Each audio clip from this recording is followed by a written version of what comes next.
Thanks for tuning in to Steel City Football, the 4-1-2. It's a great day to be a Pittsburgh Steeler. Let's jump right in. So, James Harrison, he goes on Nightcap with TJ Houshmandzadeh. He has a lot to say about Coach Tomlin. Let's jump into the video and I'll go from there. The aura you have about yourself, the reputation you have about yourself. So Dan Campbell, he said when he was playing, he played for Bill Parcells. Bill Parcells would literally just yell his name.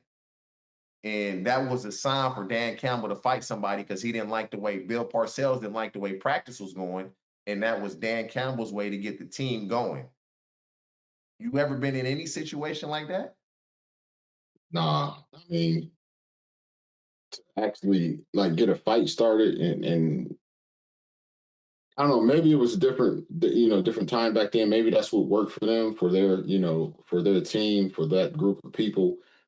You know, um, a fight that really I'm off of practice. Like we got to fight. Like I'm trying to finish this. So my thought process on that doesn't, you know what I'm saying, and depends how bad the fight is. You know what I'm saying? Like I've had fights that end practice. You know what I'm saying? It's Fighting because I believe everybody that's went through training camp, especially when we came in training camp practice. Yeah, you get a little scuffle, all that between two cats. You know what I'm saying? But once you get that brawl going, where you're trying to get the whole team going, that means you getting the offensive defense fight started. Were you getting in fights often in camp? No, we didn't work like that, dude. We didn't work like that, dude. We went out there and we actually, we just worked against. Unlike the Bengals, the Pittsburgh Steelers have too much respect for themselves and their teammates, and they understand hard work and how things can be physical. And football is a physical game. And if you want to take it personal, don't be a Pittsburgh Steeler. So we don't have that problem, TJ Houshmandzadeh. That's for the Cincinnati Bengals. Each other, like they say, iron sharpens iron. Like I'm going out there and I'm trying to compete against you as hard as possible. Ain't no way, bro. Y'all was having some type of fights. Dude, I think they had one thing I think Ryan and them had going on. That was really the only fight that we had, dude. And I wasn't even there for that. I think I was getting surgery or something. So I wasn't even there. And that was over, I believe, something with AD saying something to Coach LeBeau. It wasn't even, get a little. I remember Ryan telling that story. Yeah, okay, I remember that. Yeah, you get a little scuffle here and there between guys, but yeah, it wasn't even the players. It was Antonio Brown mouthing off to Coach LeBeau that he's untouchable and he's got all this money now and you can't touch him. He's the franchise and all that type of garbage because Antonio Brown is a punk. And just leave it to Antonio Brown to cause friction between teammates because that's what Antonio Brown does and who he is as a person. He's a piece of garbage. But when it comes down to it, that's not something that, they promote it, because if you do that in the game, you're getting fined or kicked out the game. So why would you do it in practice? If you ask me, teams that have to do that is because they're not really about it. If you're super physical and your team and organization takes pride in being super physical, you don't need to start fights. Fighting in football has nothing to do with being a physical team on the field. Football fights are the stupidest thing I've ever seen in my life. The dumbest thing ever.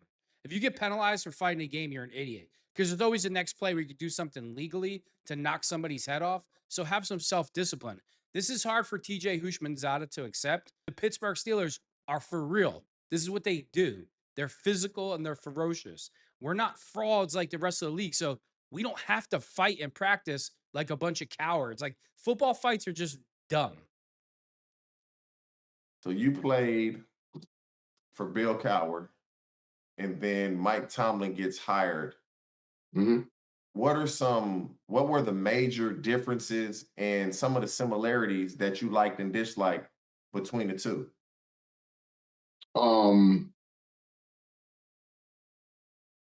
I liked, I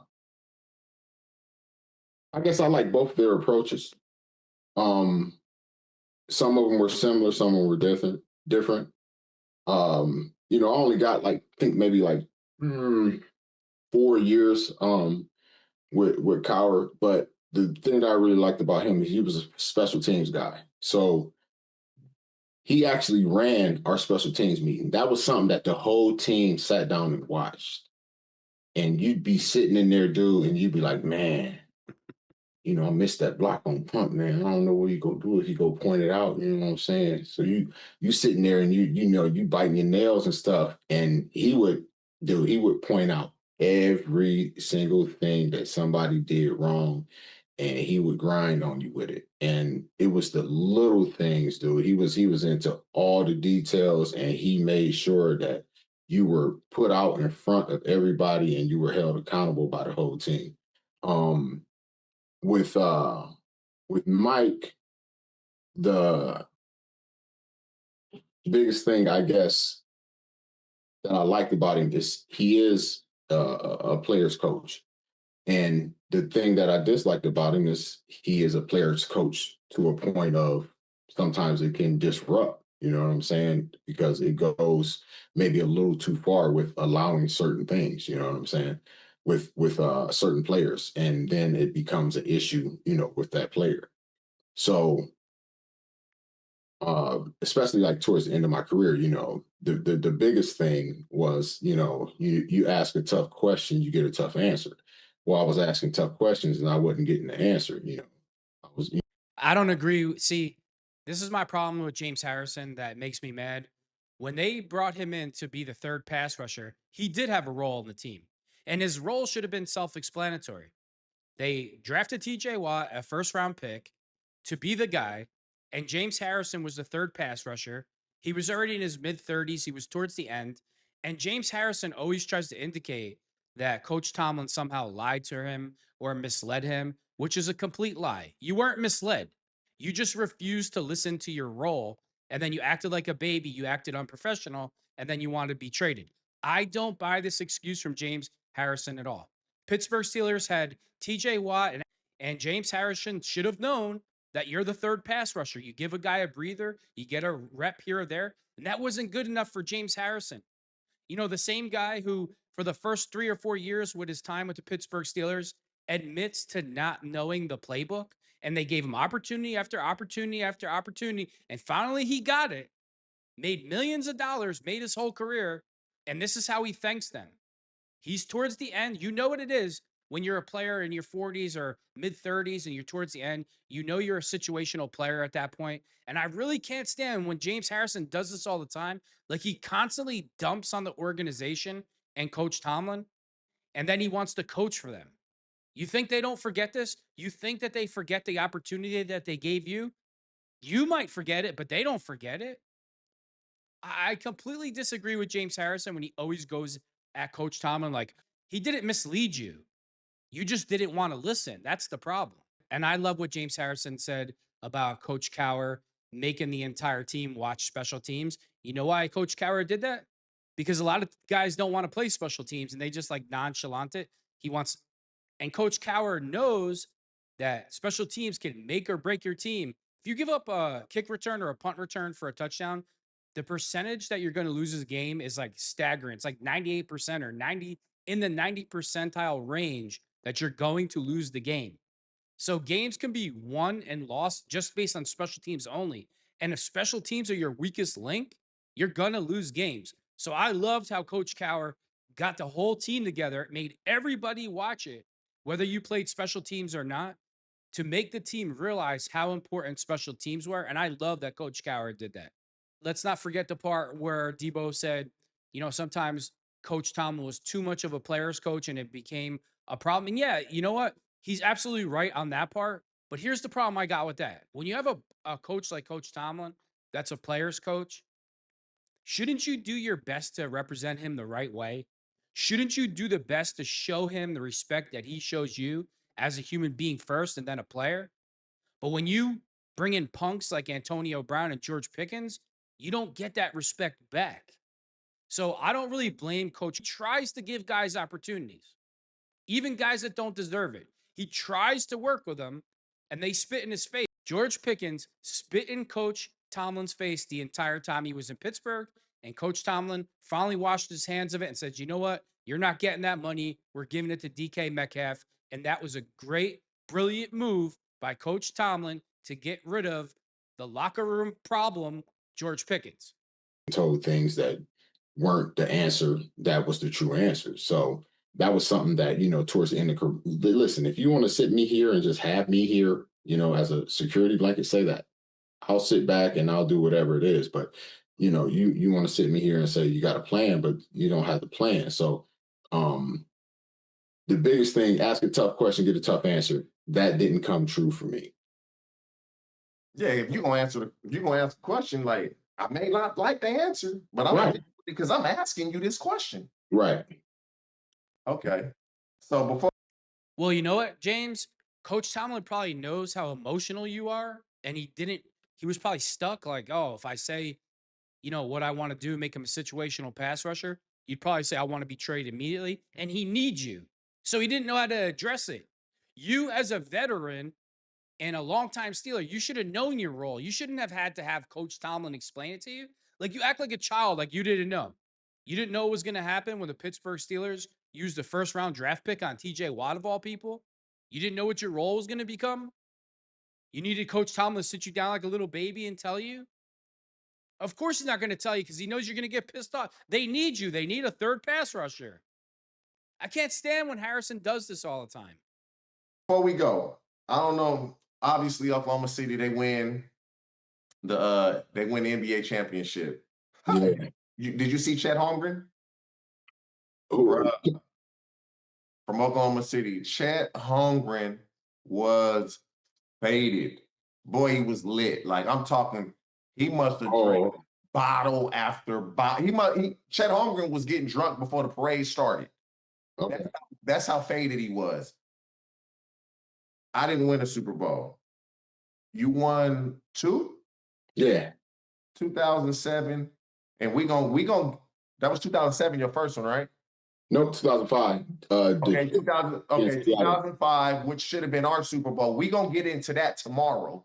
We gonna get in Okay. that tomorrow because we gonna have them had a sound of when I did the shit that I did, and then I want you to tell the viewers what Coward said the night before, because I guess everybody keep talking about that when I did what I did, and then Coward I guess he was mad about that, and I guess he showed that video. So we'll get in that tomorrow. But when you guys won your Super Bowl, what's the funniest thing or the craziest thing you remember? Not from 2005, but 2009. 2009. So it was the parade. Yeah. And we're going through the parade. They got us, on these cars and no, it was 2005. That was 2005. Oh, 2009, I didn't really 2008, I didn't really get to do much. So I had the trophy in a car by myself. So I really didn't get to do too much. But in Okay, go to 2005, 2005. Go to the 2005, and we still gonna get into that tomorrow. yeah, but Go in, ahead. in 2005, dude, we were just riding on the back of these trucks. So like we standing on these brand new trucks. These trucks are getting dented on top of the hoods, on top of the roofs, all that. You know what I'm saying? Dudes don't care, whatever. So we like, it's hell to it. So we start jumping out into the crowd, right? Just jumping out, and they catch us and they push us back, to the yeah, they catch us and then push us back to the trucks or cars, whatever. Blind faith right there. Yes. They do. They catch it. You couldn't hit the ground to save your life, right? So we jumping out. So we're talking to Troy. We're like, Troy, man, come on, you gotta jump out there, man. Come on. Like, come on, Troy, you gotta jump, man. So Troy jumps out. They start carrying Troy away from the trucks out into the crowd. We gotta jump down and go get him. So So they like he was crowd surfing almost. they was taking him the other way. They didn't bring him back to the truck, dude. They were like, dude, they taking Troy the other way. Like, we got to get him. Did they stop the truck? No, so you jump out where it's at. The truck is stopped, so you jump out where it's at. Like, it stops every so often. So you jump out. When you jump out, they go and they push you back. They slide you back to the truck. So when Troy jumped out, they started pushing him back away from the That's truck. Troy. I know security was like, wait, hold up. No, we had to jump down. We like, Hey, they were trying to take Troy, man. They were trying to take Troy. did security get involved or y'all ain't never? No, we got it. Yeah, dude, it was so many like people, man. It was hell. They had horses too, man. One of the horses kicked And it the had to be truck. cold as hell, huh? That's the crazy part. I don't remember the cold. It was cold You though. was faded. You were faded. You don't remember how cold it was because it's in February. In Pittsburgh, it's cold as hell. I ain't gonna lie. that first Super Bowl, I don't remember. So it was in Detroit. So my family is in Akron, Ohio. And I guess at like some point during the game, they started driving up. So they drove up. And I guess after the game, they got there.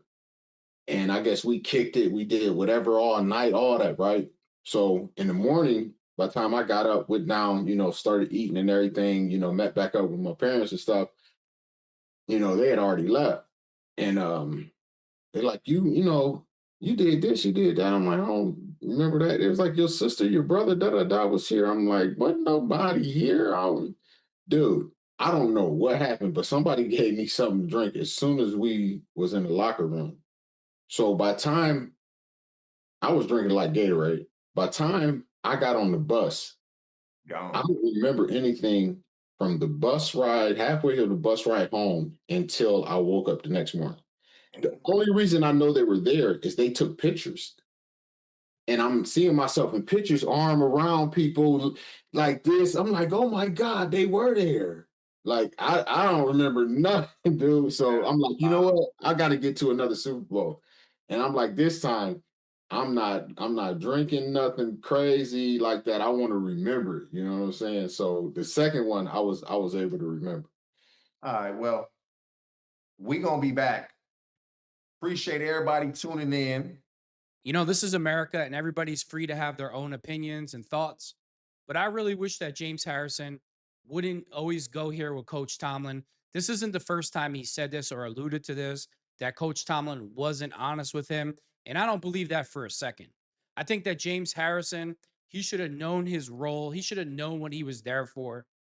I just don't buy James Harrison's theory, and I really don't like when he's constantly he on a continuous basis he does bash the Pittsburgh Steelers a lot.